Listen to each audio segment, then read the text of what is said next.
O agronegócio não para, a agricultura familiar não para, as vendas de tratores pela internet estão aumentando. Essas informações das vendas de tratores estão no site do Canal Rural, que melhorou muito a sua atuação na área da comunicação. Eu que acompanho o Canal Rural e eu sempre falo aqui há muitos anos, eles estão agora, mais do que nunca, profissionalizando no setor. O Alexandre Garcia é um dos comunicadores deles, e eles fazem lives, como a gente fala, né, pelo Instagram, pelas páginas do Facebook, eles entram online no YouTube e no canal então deles da TV, eles continuam então sempre atualizando com informações do meio rural. As notícias no agronegócio, elas são boas. Claro, é claro que existe o cuidado com o coronavírus, isso é evidente. Porém, o que está acontecendo? Qual é a primeira recomendação que a Organização Mundial da Saúde e o mundo inteiro está dizendo? Fiquem em casa, ok? Fiquem em casa. Mas o agricultor trabalha em casa. E mais, geralmente ele trabalha sozinho lá no campo. Hoje foi um dia de atividades normais aqui na nossa pequena propriedade rural. Eu consegui emprestado um tratorzinho, um mini trator, que eles chamam de tuk-tuk, de um vizinho. E pela primeira vez então eu consegui lavrar um pedaço de terra mais expressivo, porque eu sempre fiz manualmente, com enxada, e corto o pé e machuco as mãos, e eu posto nas redes sociais, os meus amigos dizem que eu devo usar bota e eu nunca uso. Hoje eu usei porque eu não posso me machucar agora, né? Eu nunca pude. Mas agora eu não posso cortar o pé para ir lá no hospital para fazer pontos, né? Ou me machucar, enfim. Então os cuidados eles estão redobrados nas nossas atividades. Essa experiência com esse pequeno trator então que eu tive hoje foi muito curiosa, porque em 98, 99, quando nós morávamos numa outra propriedade rural, meu pai e minha mãe adquiriram um trator Tobata, que é um tratorzinho pequeno, no qual a pessoa nem senta em cima dele. Ele só tem até duas rodas na frente. E atrás ele tem um implemento que é a rotativa, que é o grande aliado do pequeno agricultor. E lá então eu tive uma primeira experiência de trabalhar com o trator Tobata. Hoje então eu revivi essa experiência aí após 12, 13, mais 14 anos que eu não fazia isso. Esse pequeno trator, ele é a gasolina e ele é muito econômico. Eu com 1 litro de gasolina, 1 litro, que agora a gasolina baixou bastante, e nós já tínhamos gasolina aqui guardado das nossas roçadeiras e tal. Eu com 1 litro de gasolina e aproximadamente 1h30 de trabalho, eu fiz uma área enorme. E nesta área ainda tinha algumas batatas. Olha aqui. E o trator pegou aqui e arrancou um pedaço da batata fora e virou ela inteira. E aí então nós recolhemos as batatas, batata doce. Aquela que eu mostrei antes ali pesou 3 quilos. O quilo da batata doce orgânica, não certificada, que é o nosso caso, está em média aí R$6. Então aqui ó, tem uma peça de 3 quilos, que para nossa família aqui nós vamos comer ela por dias. Sem falar que nas pontas nós vamos tirar e replantar novamente. Então o milagre da multiplicação vai acontecer. A batata fortalece o solo. E aí entra o assunto de hoje, né? Eu que estou sendo meio repetitivo nos últimos programas. O fortalecimento do solo. O pequeno agricultor, que é sempre o nosso foco, mas eu não posso deixar de falar na grande agricultura, que é o que move este país e é o que está segurando este país, e provavelmente é uma das vertentes que vai alavancar o Brasil para de repente uma retomada econômica como nós nunca esperamos ou sonhamos, porque com as indústrias a princípio fechadas, o comércio fechado e essa restrição, a agricultura não para, porque as pessoas precisam comer, nós precisamos comer. Nós ainda não temos toda a produção do alimento aqui na nossa propriedade, mas nós produzimos boa parte. Então, o agro não para. O grande, o médio, o pequeno e o pequenininho, e aí a pessoa que planta em casa o seu temperinho, é só ver, planta, daqui uns dias está colhendo. O fortalecimento do solo, que é a coisa mais importante do pequeno agricultor, como ele não investe em adubação química, adubos químicos solúveis que fazem mal para a natureza, que fazem mal para o solo, o pequeno agricultor utiliza sempre os recursos naturais. Adubo de gado, adubo de galinha, adubo de porco, ou então plantas que trabalham em consórcio, que é a história da batata. Esse pedaço que eu lavrei lá atrás, ele fica entre dois açudes. Essa terra então foi toda revirada hoje. Nesse pedaço nós produzimos agora na última temporada batata, que estamos colhendo as últimas agora. Nós plantamos milho, nós plantamos aipim e algumas hortaliças em lugares variados. Agora com a troca de culturas, com essa grande lavrada que eu fiz então geral, aonde nós tínhamos plantado batata, que cresceu para baixo da terra, nós vamos plantar hortaliças. Porque a cada ciclo nós plantamos uma cultura que cresce para cima e uma cultura que cresce para baixo. Para não haver, exaurir o solo, como a gente fala. Se planta sempre milho, estou pegando um exemplo qualquer, chega uma hora que o solo começa a ficar deficiente de nitrogênio e fósforo, por exemplo, que o milho utiliza muito.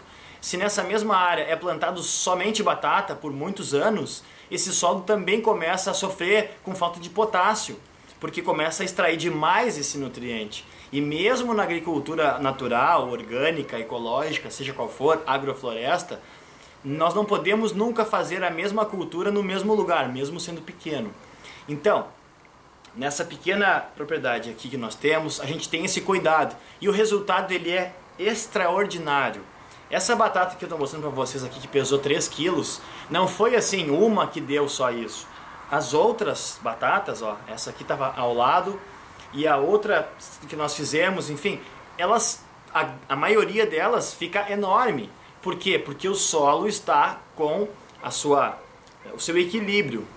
Mas se eu for plantar batata de novo agora, já talvez não é a mesma coisa. Então, sendo repetitivo na repetição da lógica.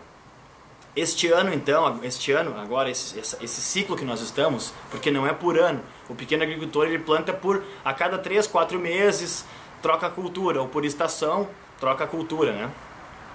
Sai a batata desse pedaço, vai entrar hortaliças que crescem para cima. No canteiro ao lado, onde nós plantamos milho e feijão, naquele sistema de plantas companheiras, ali sim, nós vamos fazer então o plantio de batata doce nesse pedaço. Então nós plantamos uma temporada para cima, uma para baixo, uma para cima, uma para baixo. Uma coisa importante a ser lembrada, existem plantas que fortalecem o solo além do normal. Outras plantas já não fortalecem tanto. A batata, como ela cresce para baixo e ela fica muito tempo embaixo da terra, ela abre a terra onde o oxigênio consegue entrar. Como o oxigênio só consegue entrar na terra comum, na grama aí na sua casa, por exemplo, em torno de 15 centímetros, 20 centímetros, em função da parte de cima estar fechada, a batata, como ela tem essa abertura, ela faz então o solo arejar por em torno de 30 a 40 centímetros. E como o solo é composto por 25% de ar, esse solo aqui está além da sua capacidade, né, de arejamento.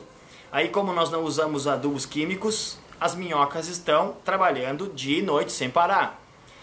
Os canais que elas abrem dentro da terra fazem com que o ar ande por dentro, o oxigênio no caso. E quando chove, não tem chovido, né, quase nada, mas a pouca chuva que cai, rapidamente ele entra no solo. Isso é uma outra coisa importante de nós falarmos. Às vezes a pouca chuva que cai numa lavoura, numa monocultura, ela dificilmente vai ser sugada pela terra, porque como a terra está compactada, essa chuva cai e já logo começa a escorrer, ela demora até conseguir entrar no solo. Com uma agricultura natural, menos agressiva e menos intensiva, que é o que o pequeno agricultor faz, as primeiras gotas da chuva que começam a cair, elas já logo começam a penetrar no solo. E isso mantém a saúde do solo. O Canal Rural tem feito algumas entrevistas interessantes e é curioso porque eu noto que de um ano para cá eles têm dado muito destaque para essa questão da agricultura natural, da agricultura orgânica. Plantadores de soja estão falando que eles estão muito surpresos, porque eles tinham receio em plantar soja de uma maneira orgânica ou natural. E eles notaram que no primeiro ano até a produção não é tão boa. Agora, no segundo ano da soja, eles notaram uma economia de tudo que pode imaginar, de mão de obra, de irrigação. Por quê? Porque o solo pela primeira vez ele descompactou, ele ficou mais arejado. Os agricultores que fazem uma plantação então para cima de soja, e eu não sou lá muito chegado em soja, mas fazer o que, né? É o que está acontecendo. O que faz o consórcio, um ano para cima, um ano para baixo, esse sim. E eu vi uma entrevista de um cara até aqui do Rio Grande do Sul, e ele disse que ele está apaixonado por esse sistema. Ele tem em torno de 500 hectares plantado de soja orgânica e mais 700 no modo convencional. E ele disse que vai mudar imediatamente toda a produção dele para a produção orgânica, porque ele teve menos custo e ele conseguiu vender a soja por um preço melhor. Em dias de incertezas aí na nossa vida, nós estamos em casa e devemos continuar, essa questão do preço ela é muito interessante nós avaliarmos. O ovo comum, aquela bandeja enorme, que era R$10 antes, ela de um dia para o outro saltou para R$19. Claro que talvez em alguns lugares sim, em outros lugares não. Mas, claro, está havendo uma mudança de mercado, agora nunca foi visto dessa maneira. Mas o que acontece? O ovo de galinha feliz, como a gente fala, de galinheiros rotativos, o ovo caipira, como eles chamam, ou então o ovo orgânico, de verdade, esse que já custa R$1 cada um, ele se torna muito, muito interessante para o produtor rural pequeno que queira fazer essa produção, porque o mercado deste ovo, que vinha de São Paulo, a grande maioria, se nós tivermos na nossa região e nós devemos criar galinha, isso é o primeiro passo. No canal rural, de novo, vou citar eles estão falando que o Brasil produz muita ave, mas já está vendo, já vai um pouco para cá, vai muito para lá, a procura começou a aumentar, as pessoas estão comendo menos carne vermelha, que custa mais caro, então começaram a procurar ovo de galinha e carne de ave, então já houve a diferença de preço. Então nós temos que ficar atentos a essa mudança. Quem criar galinhas hoje, agora, amanhã, vai vender o ovo, tem venda garantida. Tem venda garantida da carne dessa galinha, então, que é diferenciada. E aí vem novamente a questão da preparação do solo, com a rotatividade. Aqui nós temos esse exemplo também, nós temos um galinheiro pequeno, com poucas galinhas. Mas ali naquele espaço de aproximadamente 20 metros por 10 metros, estou chutando, elas estão há 2, 3 semanas nesse espaço. Daqui 2 semanas, mais ou menos, essa área vai estar toda preparada. E nós não precisamos nenhuma vez ir lá capinar essa área. O que nós vamos fazer? Nós vamos tirar esse galinheiro, então, daqui uns dias e vamos colocar em um outro ponto que vai ser a nossa próxima plantação. Ali onde elas estavam, o solo vai estar capinado, todo capinado, adubado, e ainda é um lugar onde antes estava fora do nosso planejamento, porque nós não tínhamos, como nós somos poucos que capinam, nós não teríamos como trabalhar naquela área, neste momento. Então agora, porque antes nós não tínhamos galinha, agora então, enquanto nós estávamos hoje capinando aquela área lá, do outro lado da nossa propriedade, as galinhas estavam trabalhando. Então, além das galinhas prepararem o solo para nós, estarem se alimentando, elas estão deixando o solo preparado para daqui uns dias. É só benefício. Galinha solta é só benefício. Intervalo comercial e já voltamos.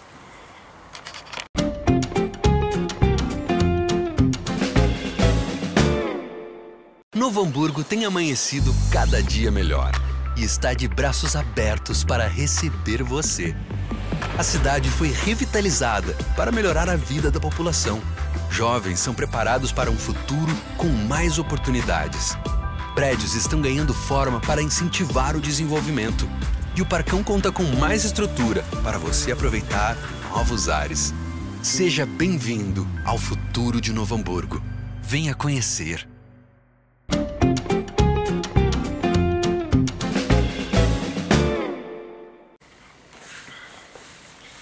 Importante... deixa a câmera enxergar aqui o cenário. Aí. Importante lembrar então que meu guru aqui estava ao lado e ele me lembrou, seu Aurélio Decker, que a gema do ovo amarelo, esse ovo que a gente nota, a diferença ela é grande, de verdade, de ovo de galinha caipira, esse caipira aí que não é grande coisa, mas o ovo de galinha solta, ele é mais amarelo, ele é amarelo de verdade. E a razão disso é a grama. É a grama que elas comem, o pasto que elas comem, a terra que elas ciscam e os bichinhos que elas se alimentam. Se não fosse isso, o ovo de galinha de granja, que só come ração balanceada e turbinada e salgada, como eu já falei no programa anterior, ele seria amarelo. Muitas pessoas dizem que o ovo é amarelo por causa do milho. Não é, porque as galinhas que estão no sistema aquele de campo de concentração, nada contra, é um sistema, essas galinhas comem ração e quem faz a ração prepara isso. Eles botam isso, botam aquilo, botam aquele outro. Agora, duas coisas que eu vi e sei em experiência de estar no meio rural. A ração dessas galinhas, eu já falei da outra vez, mas eu quero falar novamente, ela é salgada, além do normal. Para quê? Para estimular aquela galinha que está confinada num espaço onde ela tem só o espaço do corpo dela, ela come uma ração salgada. Para quê? Para estimular ela a tomar água. E essa água tem hormônio. Então ela come uma coisa salgada, e é só o que ela tem, é um lugar onde ela bota o bico ali, come, e ela toma água. E aí, como eu já falei, a maior maldade que eles descobriram, que se eles deixam a luz ligada 24 horas, a galinha não dorme. Claro, chega uma hora que ela apaga porque ela está exausta, mas ela fica, digamos, ativa mais tempo. Então, claro, eu evito falar nesse tipo de coisa porque eu não sou contra esse tipo de negócio. Agora, eu sou a favor da galinha criada solta na lomba grande do nosso pequeno agricultor.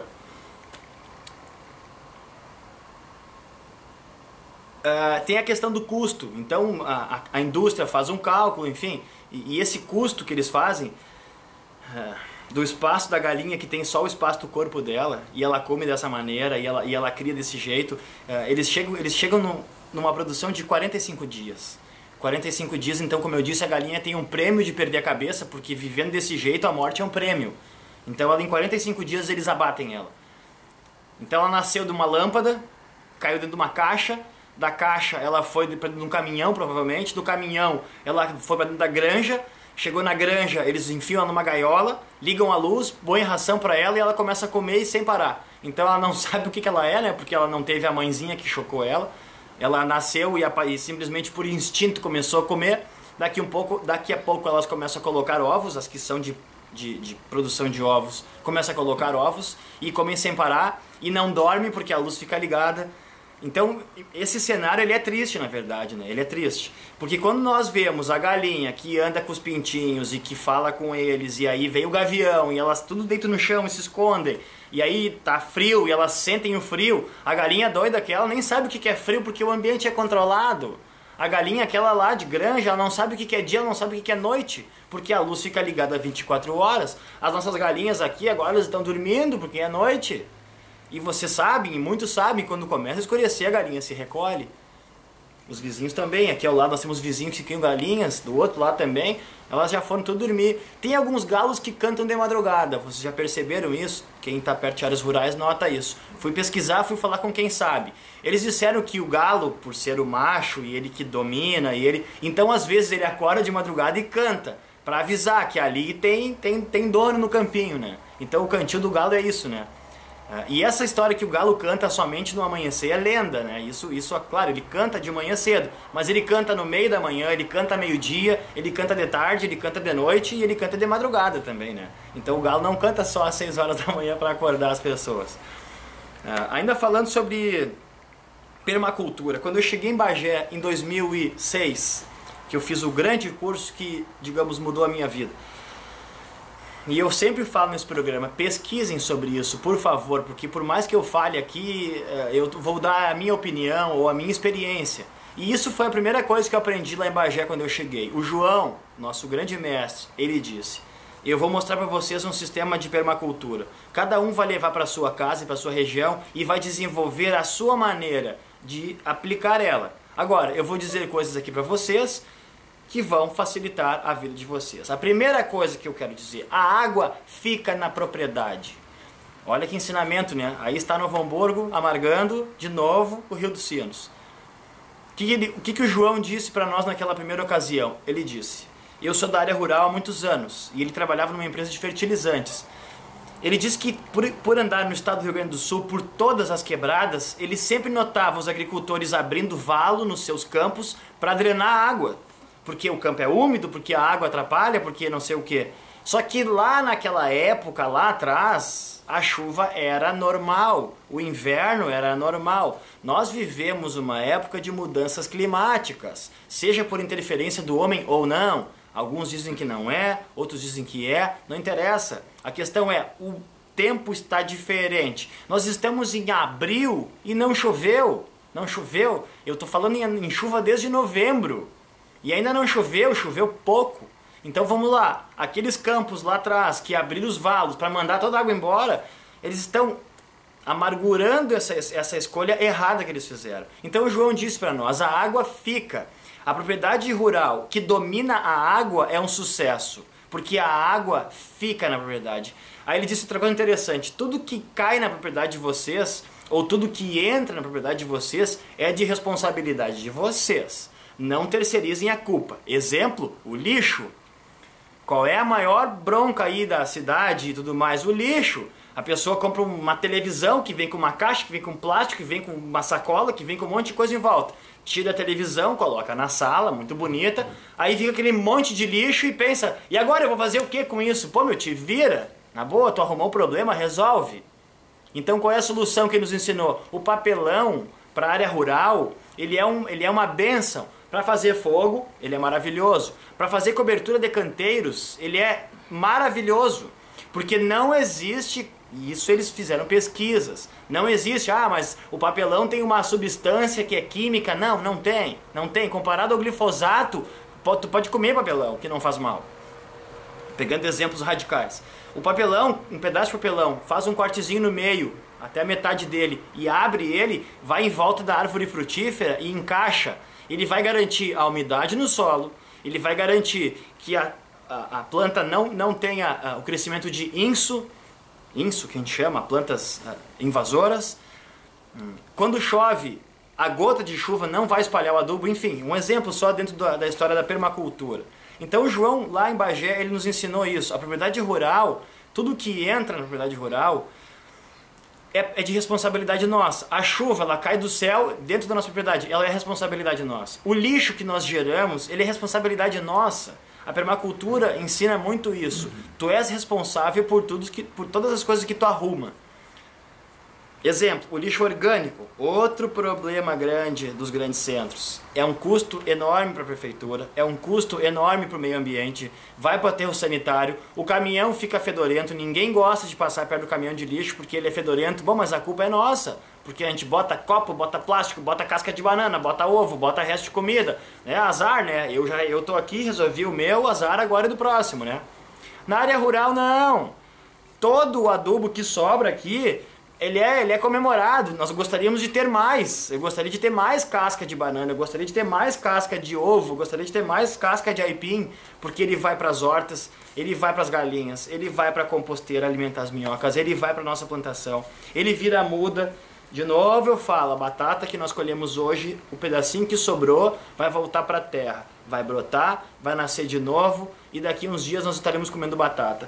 Essa batata colhida hoje de 3 quilos, ela foi, e eu falei há 3 programas atrás, eu mostrei que o meu filhotinho e eu, meu filho Heitor, compramos lá na Ecotorres há 2 anos atrás, porque nós não tínhamos batata doce plantada aqui. Nós compramos acho que 1 quilo e pouco, foi assim, a gente trouxe um punhadinho. Todas as pontinhas nós cortamos. Esperamos a lua certa, que é a próxima agora, a lua minguante, para plantar tudo que é para baixo do lua minguante. Fizemos uns testes, plantamos em vários lugares, preparamos o canteiro e agora faz 2 anos já, faz 2 anos que a gente não planta batata doce, porque ela é de ciclo contínuo, cada vez ela se multiplica mais, então ela veio do lixo, digamos assim.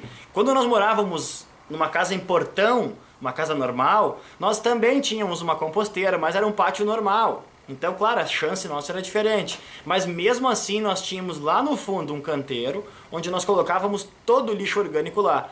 tapávamos com grama, com palha ou com serragem. Não dá cheiro ruim, não dá bicho, não dá problema, não dá barata, não dá mosca, não dá nada. Agora, resto de comida é uma outra coisa. Tem gente que dá pro cachorro. Aqui, quando sobra, eu como tudo sempre, nunca sobra nada, mas quando sobra comida, por exemplo, osso, vai para dentro do açude. Uma coisa que o João disse lá em Bagé também.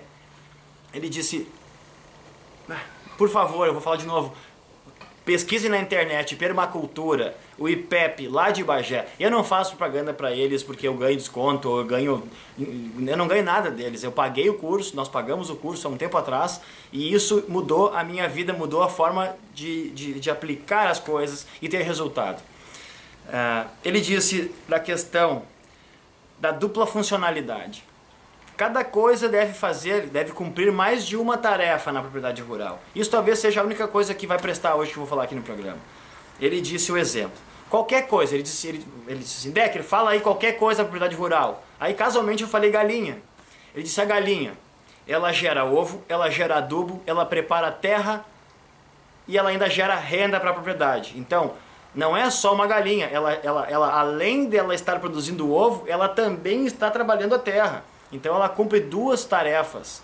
Todas as coisas precisam ter isso, dupla funcionalidade. Aí ele disse assim, vocês vão lá, não sei aonde, lá na frente levar sei lá, falar com o vizinho. Quando voltar, já pega um pedacinho de lenha, já pega uma coisinha, já traz de volta. Porque tu foi e tu voltou. Claro, não precisa virar neurose, cada vez que eu vou eu tenho que fazer alguma coisa, não é. Mas no dia a dia, somado com pequenas coisas, dizem que o que interessa na nossa vida de verdade são os hábitos, os bons e os maus hábitos. Quando isso se torna uma coisa do nosso hábito, a coisa anda muito mais fácil. Um exemplo, eu tomo chimarrão todos os dias. Quando eu acordo cedo, 6 horas da manhã mais ou menos, eu pego a cuia, vou pro lado de fora, escolho um canteiro, limpo a cuia, o restinho de água que sobrou na térmica do dia anterior, eu lavo a cuia e molho uma planta. Então eu estou limpando a cuia, que eu teria que fazer igual. Já estou adubando uma planta, já estou regando essa planta. E como eu sempre falo também, como eu faço xixi, mas eu não faço na plantação, é claro, eu faço na árvore. Eu vou lá e faço xixi numa árvore, porque daí eu estou fazendo xixi, que eu deveria fazer igual, estou adubando uma árvore e estou economizando 10 litros de água da descarga que eu já ia, né? Que agora está faltando, racionamento de água, aquela coisa toda. Então qualquer coisa que a gente possa trabalhar na propriedade rural tem a dupla funcionalidade. Eles falavam muito em fogão a lenha, o João disse, pelo amor de Deus, fogão a lenha. Vocês têm que ter um fogão a lenha, porque ele economiza o gás. Primeira coisa. Segunda coisa, queima tudo que não interessa, os pedacinhos de lenha, papauzinho, caixa de ovo, sacacalhada, bota ali e queima. Ele aquece o ambiente, porque é frio no nosso inverno, ainda é frio, né? O nosso frio está acabando, mas lá em Bagé nós pegamos um frio lá, era quase setembro, porque o curso foram 15 dias. E, nossa, era frio, e então dentro da casa era quente, por quê? Porque o fogão a lenha estava aquecendo a casa. Então o fogão a lenha, ele baixa o custo com gás, ele aquece o ambiente, e aí tu pode ficar em volta, esquentar água pro chimarrão e faz a comida. E aí eles tinham uma serpentina que passava por dentro do fogão a lenha, um cano preparado, que passava por dentro ali, subia e tinha um reservatório de água. Aí ele disse, toda a água que a gente aquece aqui no nosso banho passa por ali, vai por ali, e de noite quando vocês forem tomar o banho quentinho de vocês, é daquela hora que nós estávamos de manhã fazendo chimarrão no nosso galpão aqui, né? Aí na casa-mãe, tô estourando o tempo já, mas eu não posso deixar de falar. A última, para fechar com chave de ouro. Eu esqueci de mostrar o aipim. Olha aqui o tamanho da rama. Olha, tirando o pedacinho que quebrou aqui, claro, não dá 1 metro, ó, mas meio metro deu de rama de aipim. A dupla funcionalidade. Eles fizeram uma estufa, aquela casinha de plástico para criar alimentos dentro, controlado e tal. Aí eu vi que ela era encostada na casa, virada para o norte. Aí o pergunta, né? Quem pergunta vai ouvir a resposta. Disse, João, por que a estufa é encostada na casa? Aí ele me olhou tipo com uma cara, né? Ele disse, porque daí aquece a estufa e aquece a casa. Olha ali, a janela tá aberta, ó. Daí eu pensei, e no verão? Ele diz, no verão a gente abre as janelas, Decker. Eu pensei, por que eu não fiquei quieto, né? Valeu, até semana que vem.